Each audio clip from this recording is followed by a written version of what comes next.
Uongozi wake ikiwemo vikosi vya usalama, jeshi, yani ndio hivyo. Tunapenda sana kutoa shukrani zao kwa kuja huku na kuja kutusaidia, lakini pia tunasisitiza jambo la misaada, kwa sababu hivi tulivyo ndivyo tulivyoweza kujiokoa wenyewe wetu. Hajaweza kuchukua kitu chochote. Kuna watu wamepoteza pesa, kuna nguo, yani ikitokezea hapa kesho kukiwa na darasa hatuwezi kwenda, kwa sababu yani tupo hivi kama hivi. Kwa ndio hivyo msisitizo wetu ni kama tunahitaji misaada kutoka kwa serikali ama taasisi binafsi ambazo zitaweza kutukidhi mahitaji yetu. Asante. Tulivyoona kwa tunahitaji misaada, hakuna kilichobakia. Kwa mimi nikaomba mtusaidie kama wananchi, mtufanyie misaada. Yani kama mnavyotuona hivi, hizo nguo tulizokuwa nazo mwilini ndio zilobakia. Hakuna alochukua mtu nguo zote, maana kila mtu alikuwa anakimbia yani kukomboa uhai wake. Kiufupi hakuna mtu alochukua nguo ndani, dali lote limeteketea. Hapa kambini tulipofika kwenye eneo la tukio, kuiona tu ile hali, basi niliwapigia fire haraka sana. Fire wakataka ithibati ya kujua ni hakika tukio, basi nikathibitisha. Tulichokifanya jaribu kupambana na ile hali ya moto, lakini kwa kweli ulitushinda kutokana na ukubwa wake. Kwa hicho ndicho kilichotokea. Na msaidizi wa zimamoto Salama Pandu Makame, tumepokea taarifa saa 2:30 tulipokea taarifa kutoka chumba cha redio kwamba kuna moto katika skuli ya Fidel Castro, na tukatoka na gari kuja kwenye tukio. Kufika moto ni mkubwa, kwa hiyo kutokana na hali ya moto tulivyokuta, maana mpaka mabati yalikuwa tayari yashatubukia ndani, kwa hiyo tukaongeza gari nyingine ya pili, lakini pia tukaona hali bado, tukaomba gari nyingine kutoka uwanja wa ndege ikaja hapa.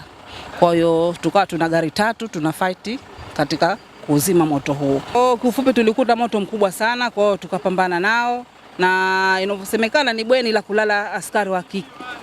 Ni bweni linalolala wanafunzi wa kike. Ujumla yao wanalala wanafunzi 167.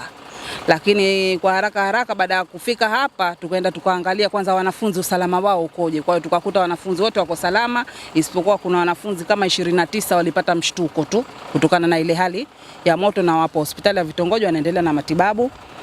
Lakini pia nitoe wito kwa jamii kwamba inapotokezea ajali kama hivi, basi wasiwe katika kuharakia kupiga picha, sijui kurusha vitok na wapi. Kwanza wapige simu namba yetu ya dharura zimamoto ni 114, kwa sababu hii inasemekana umeanza 2:30, lakini sisi tumepata taarifa 2:50 ndio wametupigia zimamoto. Lakini kama wangepiga pale kuanza moto na kutupigia simu, basi nadhani pengine tungefanikiwa kiasi fulani. Vijana wetu wasiopungua 167, Mungu atujalia vijana wetu wote hawa wako salama. Tunashukuru sana Mwenyezi Mungu, lakini vifaa vyao vyote vimeungua, vimeteketea. Ni masikitiko makubwa. Sisi serikali ya mkoa tunasimamia hili kuona kwamba watoto hawa wanaendelea kuwa salama, na jitihada za serikali zitafanyika kuona kwamba watoto hawa tutakuwa nao ili kuona tunapata msaada wa hapa na pale ili waweze kuendelea na masomo yao. Nawaomba sana wazazi tuendelee kuwa na subra. Huu ni mtihani wa Mwenyezi Mungu ambao tayari alikuwa kashaandika Mwenyezi Mungu kwamba hili litokee. Kwa bahati katika watoto 167, watoto 29 wamepata mishtuko na sasa hivi wako hospitali wamelazwa pale. Hali zao zinaendelea vizuri, na waomba wazazi muendelee kuwa na subra, vijana wetu muendelee kuwa na subra. Hali ya vijana wetu iko vizuri. Kupotea kwa mali ni tofauti na kupotea kwa roho. Kwa maana hiyo sisi watoto wetu wote tunashukuru kwamba wako salama, na naomba watoto mwe watulivu na wastahamilivu kwa hiyo msiba, kwa huo maafa aliyotupata leo hii.